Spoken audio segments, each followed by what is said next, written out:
여호와께 감사하고 그의 이름을 불러하려며 그가 하는 일을 만민 중에 알게 할지어다. 그에게 노래하며 그를 찬양하며 그의 모든 기이한 일들을 말할지어다.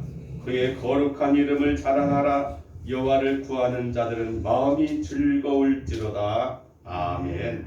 사랑하시는 아버지 하나님, 지난 한 주간도 주께서 저를 보살펴 주셨고 또 오늘 이와 같이 거룩한 주의 날 주의 마음과 정성을 주님 앞에 나와 예배드리게 하심을 감사드립니다. 이 시간 주님, 주의 백성된 저희들을 사랑하여 주시고 또 용서하여 주시고 주의 말씀을 통해서 우리 마음을 새롭게 하여 주시오며 성령으로 충만케 하여 주시고 죄악된 세상에서 주님의 거룩한 향기를 뿜어낼 수 있는 우리의 삶이 되게 하옵소서. 혹시 죄를 범하였을지라도 용서하여 주시고 우리 허물을 가리워 주시오며 우리 삶이 주님 앞에서 빛난 삶이 될 수 있도록 인도하옵소서. 어려운 때를 겪고 있는 저희들에게 날마다 새로운 은혜를 베풀어 주시오며 우리 마음속에 말씀을 통한 비전을 가질 수 있도록 도와주옵소서. 오늘도 주님 예배를 돕는 손길들 주의 성령께서 저들의 심령과 모든 재능을 사용하사 아름답게 쓰임받는 시간 되기를 원합니다. 또한 이와 같이 이런저런 이유로 함께하지 못한 성도들의 사정을 아시오니 주께서 함께하여 주시고 우리의 삶의 자리가 주님 보시기에 아름답고 복된 곳에서 배울 수 있게 하옵소서. 예배를 주님께서 인도하여 주심을 믿사옵고 우리 구주 예수님 이름으로 기원하옵나이다. 아멘. 찬송 27장 함께 찬송 드리겠습니다.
이름을 거룩하게 하시며 아버지의 나라가 오게 하시며 아버지의 뜻이 하늘에서와 같이 땅에서도 이루어지게 하소서. 오늘 우리에게 일용할 양식을 주시고 우리가 우리에게 잘못한 사람을 용서하여 준 것 같이 우리 죄를 용서하여 주시고 우리 시험에 빠지지 않게 하시고 악에서 구하소서. 나라와 권능과 영광이 영원히 아버지의 것입니다. 아멘. 12번 함께 교동문 12번부터 하시겠습니다. 10편 19편이 되겠습니다.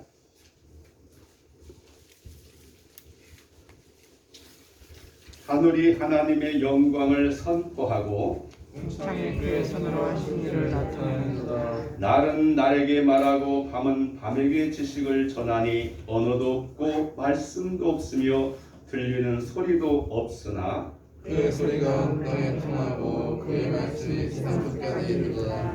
여호와의 율법은 완전하여 영혼을 소성시키며 여호와의 증거는 확실하여 은한 자를 지혜롭게 하며 여호와의 교훈은 정직하여 마음을 기쁘게 하고 여호와의 계명은 순결하여 눈을 밝게 하시도다. 여호와를 경외하는 도는 정결하여 영원까지 이르고 여호와의 법도 신실하여 다 이루니 금 곧 마하는 순금보다 더 사모할 것이며 꿀과 송이꿀보다 더 달도다. 아멘.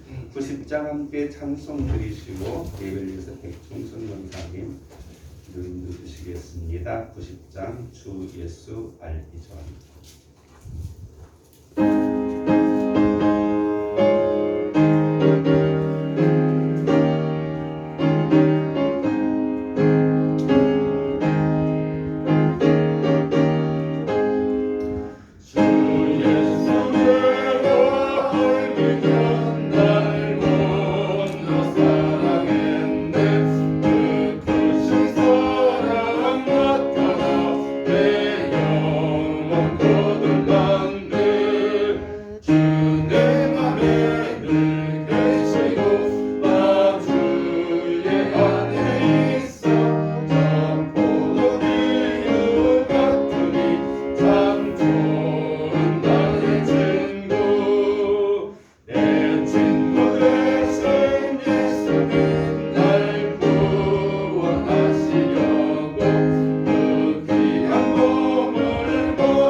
하나님 아버지, 한 주간도 하나님께서 함께해 주셔서 감사를 드립니다.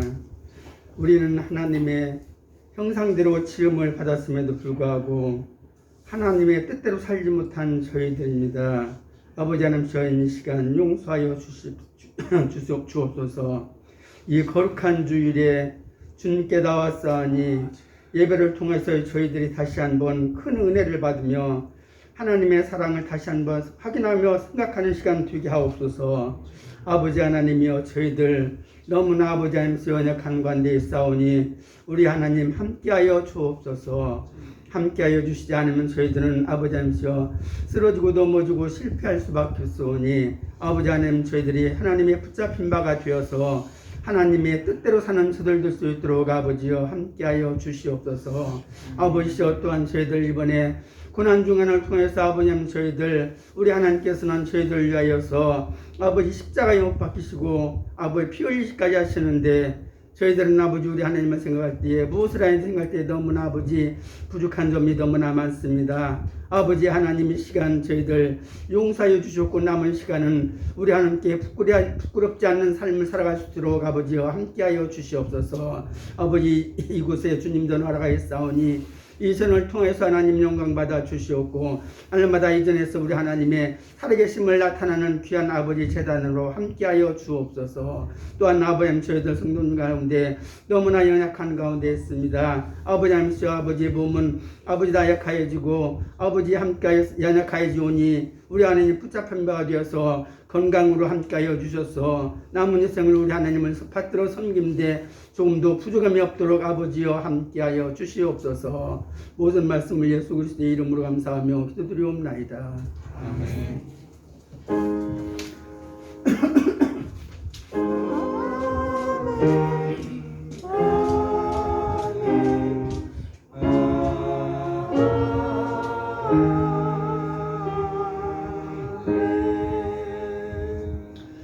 성경 말씀은 창세기 50장 보시겠습니다.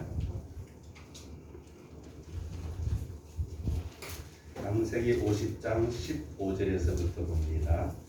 26절까지 말씀을 함께 교독하시겠습니다. 창세기 50장 15절에서 26절까지 말씀을 함께 교독하시겠습니다. 요셉의 형제들이 그들의 아버지가 죽었음을 보고 말하되 요셉이 혹시 우리를 미워하여 우리가 그에게 행한 모든 악을 다 갚지나 아니할까 하고 요셉에게 말을 전하되 당신의 아버지가 돌아가시기를 너희는 이같이 요셉에게 이르라 내 형들이 내게 악을 행하였을지라도 이제 바라건대 그들의 허물과 죄를 용서하라 하셨나니 당신의 아버지 하나님의 종들인 우리 죄를 이제 용서하소서 하매 요셉이 그들이 그에게 하는 말을 들을 때에 울었더라. 그 형들이 또 친해서 요셉의 앞에 엎드려이르되 우리는 당신의 종들입니다. 요셉이 그들에게 이르되 두려워하지 마소서 내가 하나님을 대신하리이까 당신들은 나를 헤아려 하였으나 하나님은 그것을 손으로 바꾸사 오늘과 같이 많은 백성의 생명을 구원하게 하시려 합니다. 당신들은 두려워하지 마소서 내가 당신들과 당신들의 자녀를 기르리다 하고 그들을 간곡한 말로 위로하였더라. 요셉이 그의 아버지 야곱과 함께 애굽에 거주하여 80세를 살이며 에브라임의 자손 3대를 보았으며 므낫세 아들 마길의 아들들도 요셉의 스라에서 양육되었더라.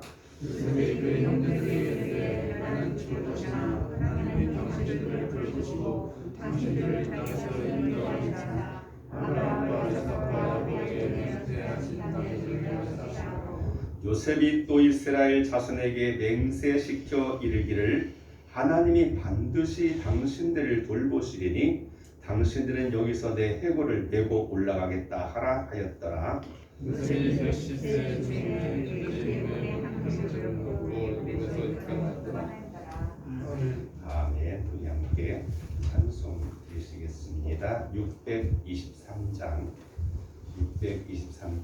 전주 간주 2절 이렇게 전주 1절 간주 2절 주님의 시간에 함께 찬송하시겠습니다.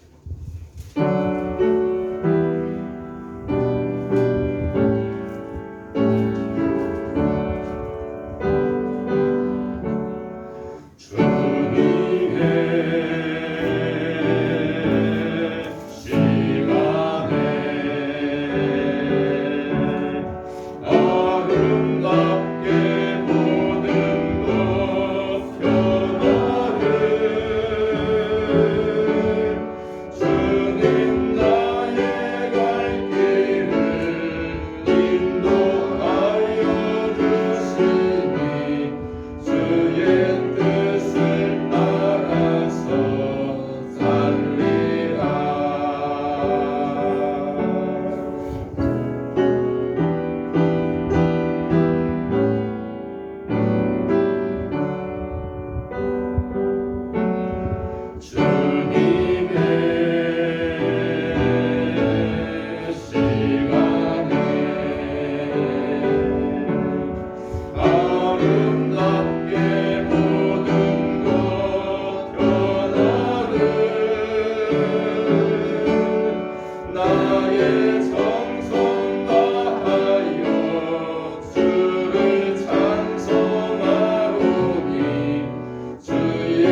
지난 시간에 이어서 요셉의 믿음에 관한 말씀을 함께 나누며 은혜를 나누기를 원합니다.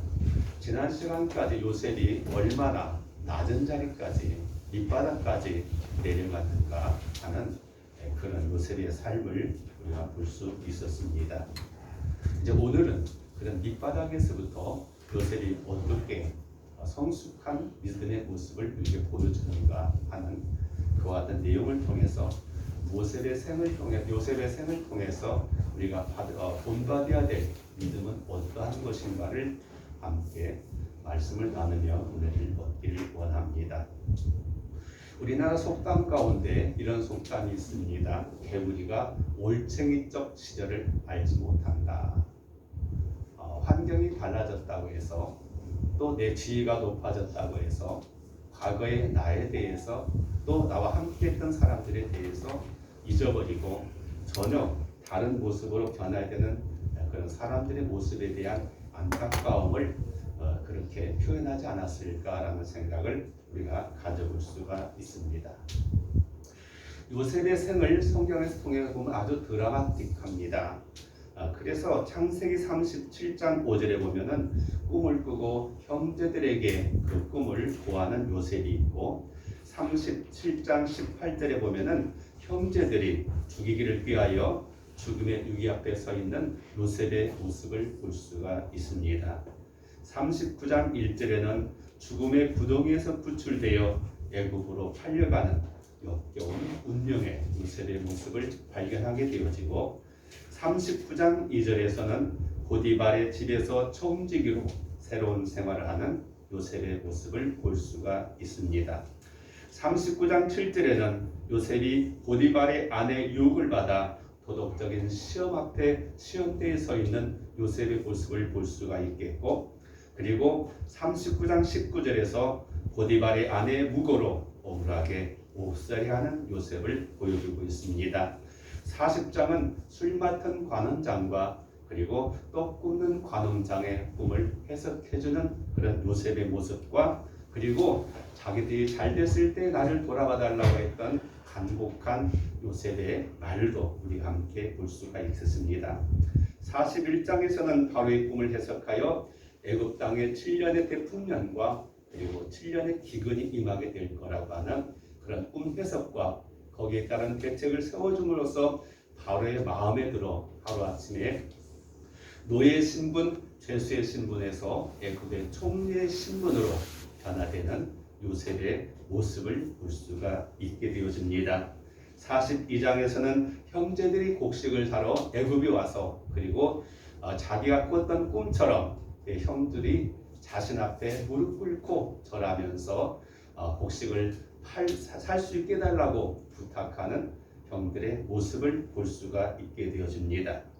바로 이와 같은 내용을 보면은 아주 정말 드라마로 만들어도 아주 그럴듯한 그런 이야기가 될 수 있는 내용들이 창세기를 통해서 요셉의 생을 우리에게 조명해주고 있는 것을 볼 수가 있게 되어집니다.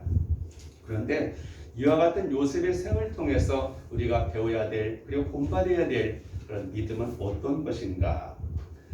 오늘 우리 시대를 보면은요 참 안타까운 것이 자꾸 지난 시절들의 어떤 아픔에 대해서 호소하게 되어지고 그것이 미투라고 하는 그런 운동을 통해서 언론과 함께 궁합을 맞춰가지고 그것이 고발되는, 과거에 한 걸음 나가지 못하고 오히려 지난 몇십 년의 기간 동안 자꾸 우리가 후퇴하는 모습들을 볼 수 있습니다. 물론 그들이 당했던 지난날의 아픔, 고통들이 얼마나 심하였으면 성인이 되어지고 몇십 년의 시간이 흐르고 난 다음에도 그 기억 속에서 사로잡혀가지고 그냥 볼 수 없다라고 하는 그런 마음을 우리가 얼마든지 이해할 수 있습니다.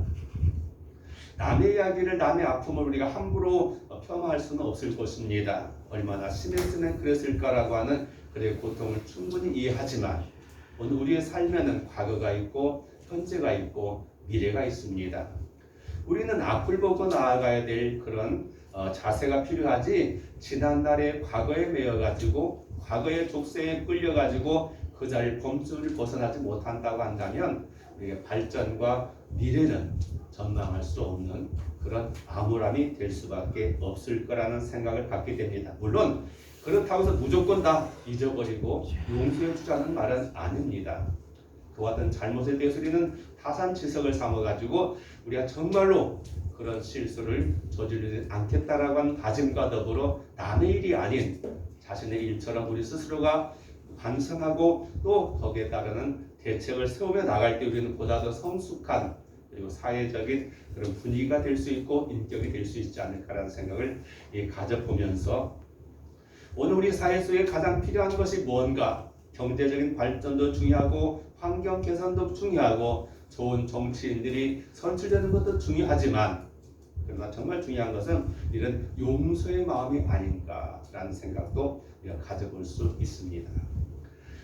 그렇습니다. 서로 이해하고 또 용서하고 그래서 보다 나은 내일을 위해서 서로 손을 잡고 나아갈 수 있을 때 그 사회는 그 직장은 또 그런 나라는 보다 더 미래가 있는 그런 발전적인 나라가 되지 않을까라는 생각을 우리가 가져보게 되어진다고 하는 사실이죠. 그런 의미에서 본다고 한다면 요셉이야말로 가장 그런 거기에 적합한 사람이 아니겠는가라는 생각을 가질 수 있게 되어집니다.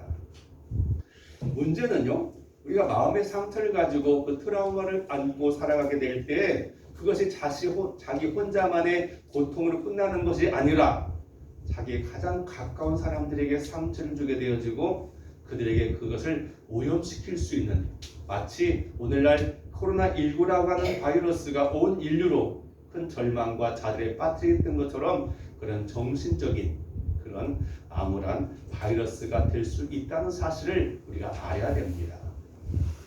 바이러스는 눈에 보이지 않습니다. 아주 좋은 현미경으로 바라봐야지 겨우 발견할 수 있을 정도로 아주 작은 것입니다. 그런데 그것이 온 인류를 이와 같이 큰 절망 속에 빠뜨리는 것처럼 마찬가지로 우리가 가지고 있는 이런 잘못된 그런 사고방식이나 과거의 상처들은 어쩌면은 보이지 않는 가운데에서 우리 주변 사람들에게 그렇게 마음을 오염시키고 나도 알지 못하는 사이에 나의 아픔들이 그들이 전가되어지고 그것이 또 계속 이어질 수 있다고 하는 사실을 우리가 기억해 보면서 정말로 요셉의 믿음 바로 그걸 용서를 우리가 배울 수 있기를 간절히 원하는 것입니다. 아멘.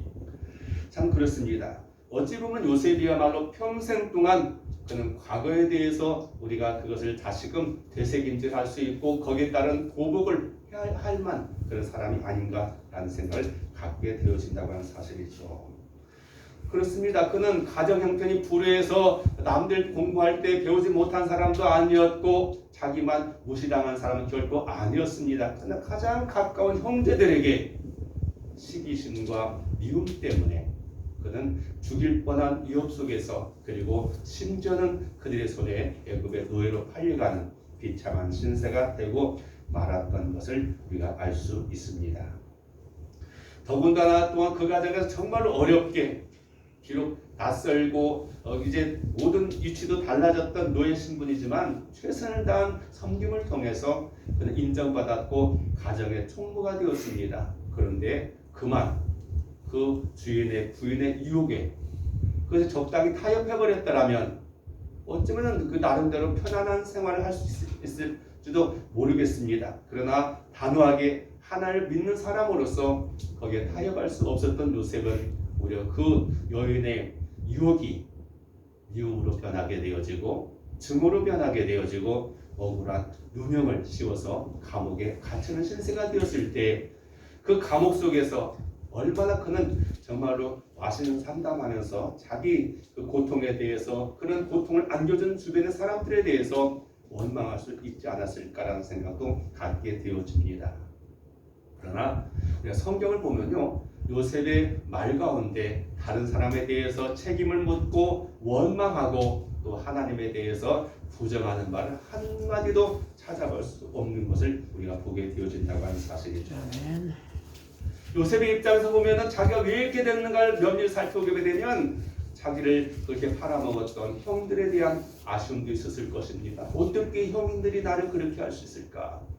아니면 한 걸음 더 나아가서 아니 왜 아버지는 하필 여러 명의 부인을 가지고 왜 그런 형제들과 함께 이렇게 어려운 삶을 살게 하고 그렇게 나로 하여금 어린 나로 하여금 이렇게 큰 고통을 느끼겠는가 아버지를 원망하고 부정할 수도 있었을 겁니다. 또 그렇게 억울하게 자기를 감옥에 집어넣은 보디발의 아내에 대해서도 그는 얼마든지 그를 정말로 속으로 미워할 수 있었을 것입니다. 그런데요, 성경 보면은 요셉의 입술 속에서 이 원망하거나 또 그것 때문에 불평해하는 말이 전혀 없음을 볼 수 있습니다. 오히려 오늘의 말씀처럼 용서의 말이 그의 입술을 통해서 나오는 것을 우리가 볼 수가 있게 되어집니다. 그렇습니다. 오늘 본문은요, 야곱이 죽고 난 다음에 불안에 떨던 형들이 다시 한번 아버지가 죽었으니 자기를 이제 뒷받침해줄 그런 아버지가 없으니 이제 드디어 요셉이 칼을 뽑지 않을까라고 하는 두려움 속에서 자진납세하는 그런 모습을 우리가 볼 수 있습니다. 근데 사실 이미 과거에 일찍이 요셉은 자기 형들에게 용서를 선언했습니다. 참 이게 큰 우리의 과제가 아닐 수 없습니다. 용서를 했다고 하는데 그렇게 피해를 당한 당사자가 용서했다고 하는데 정작 용서받은 사람은 이것을 인정할 수가 없는 죄책감이 그들의 마음속에 있었습니다. 왜요? 그것이 그들의 한계였습니다. 오늘날도 마찬가지입니다. 죄를 지은 사람은 쫓아오는 자가 없어도 도망다니고 숨어질 수밖에 없는 것이 우리 사람들의 마음속에 있게 되는 거죠. 그래서 우리가 용서함이 필요합니다. 하나님의 용서가 필요하고 또 우리가 잘못한 사람의 용서도 필요하고 그리고 또 무엇보다도 내가 나 자신에 대해서 용서할 수 있는 그런 마음도 필요하다. 그렇게 볼 수가 있겠습니다. 그 중요한 것은요. 요셉은요. 자기 자신에 대해서 분명히 확고하게 말합니다. 창세기 41장 51절에 보면요. 요셉이 거기서 결혼해가지고 아들을 낳습니다. 그리고 아들을 낳고 그의 이름을 므낫세라고 말하면서 그는 그렇게 고백합니다. 왜 므낫세라고 하는 이름을 지었는가? 므낫세의 이름은 잊어버린다라고 하는 그런 의미가 담겨져 있습니다. 그는 이 창세기 41장 51절을 통해서 이렇게 말하고 있습니다. 하나님께서 나로 하여금 내 집과 내 집에서 일어났던 모든 과거의 일들을 잊게 하신다. 그 선물로 바로 내게 이 귀한 아들을 노예로 팔려와가지고 죽을 수밖에 없었고 감옥에 있던 자신을 애굽의 총리가 되게 하시고 또 이와 같이 결혼하고 아들을 얻게 했던 이 하나님의 은혜를 통해서 모든 걸 다 잊게 하신 하나님에 대해서는 감사하며 자식의 이름을 므낫세 모든 걸 잊어버렸다라고 고백하는 그 고백이 그 이름 속에 담겨져 있습니다. 어쩌면 오늘 우리에게도 그런 므낫세가 필요하지 않을까 생각해 봅니다.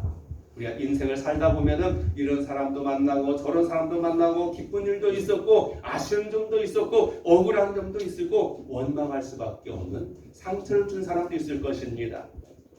물론 우리가 여기서 좋은 것은 우리가 받아들이는 좋은 관계를 우리가 회복해야 되고 나쁜 관계에 대해서도 우리가 이렇게 잊어버릴 수 있는 내 스스로에 대해서 이를 악물고 두고 봐라. 나에게 기회가 오면 내가 원한을 갚아주겠다는 것이 아니라 한을 품고 한을 키워가는 것이 아니라 정말로 하나님이 나를 받아들이고 나에게 베푼 사랑과 은혜를 통해서 치유되어지고 그들의 손도 잡아주고 그들 얼싸안을 수 있는 그런 너그러운 용서가 우리 안에 있어야 된다고 생각이 되어집니다. 요셉은 그런 모습을 우리에게 보여주고 있습니다. 어떻게 그렇게 할 수 있었을까요? 그도 똑같은 사람인데 그는 우리가 특별한 다른 사람이 아니었습니다. 그의 마음속에는 원망과 미움과 탄식보다 더 큰 비전이 있었기 때문이었습니다. 다른 말로 믿음이 있었습니다. 그런데 어릴 때 하나님께서 주신 그 꿈에 대해서 그는 확신을 가질 수 있었습니다. 분명히 하나님께서는 나를 인정하셨고 사랑하셨고 나를 통해